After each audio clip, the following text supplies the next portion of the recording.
If you watch the highlights of the great Tiger victory last night, you'll see that when the guy slid into home and tagged home plate, his number on his back was 42. And if you looked around the game, everybody on the field had 42. Yesterday in Major League Baseball, every member of Major League Baseball wore number 42 for one reason. It's the anniversary of the first game Jackie Robinson played in the major leagues. It wasn't an easy journey for Jackie Robinson. He was a four-star athlete in college. He grew up in California. He didn't grow up in Jim Crow. So when he got to the South for the first time and saw these bathrooms that said, for white folks only, it confused him. He didn't understand it. He didn't realize, well, he knew what was going on in the South, but he didn't go through that in California.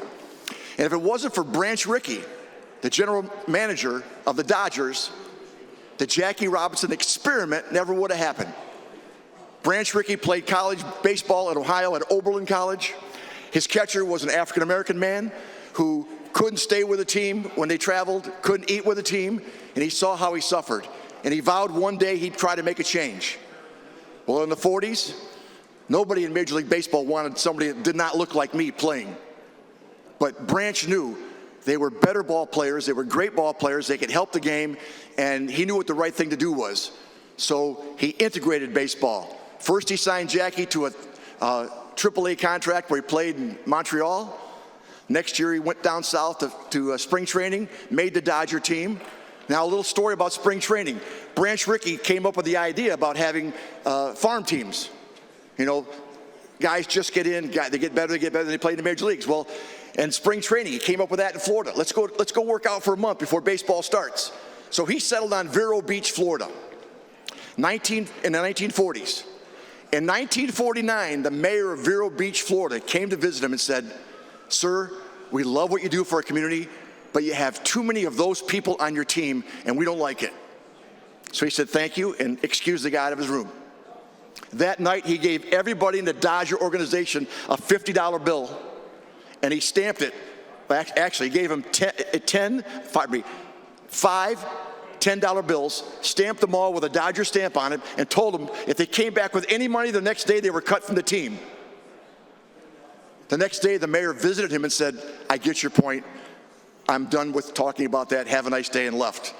He saw what was happening in baseball, and he used the power of the purse to change minds. Now, Jackie put up with a lot of bullshit. Now, I know I've said that word before, and people say that's a bad word, but Jackie put up with so much crap, it was incredible.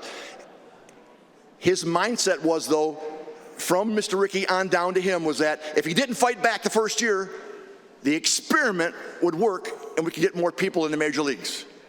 So Jackie took spit on, spiked, called all those names.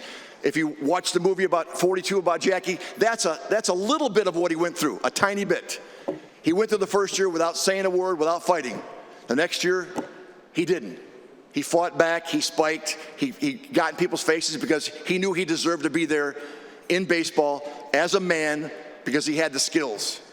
So yesterday was the anniversary. I'm sorry I didn't give this speech yesterday. I forgot all about it. But I watched the highlights last night and I saw everybody at 42. I said, "Joe, what the hell are you doing here? You forgot all about it." But I love baseball, and I love what Jackie Robinson brought to baseball 4 years before Brown versus the Board of Education. So thank you, Mr. President.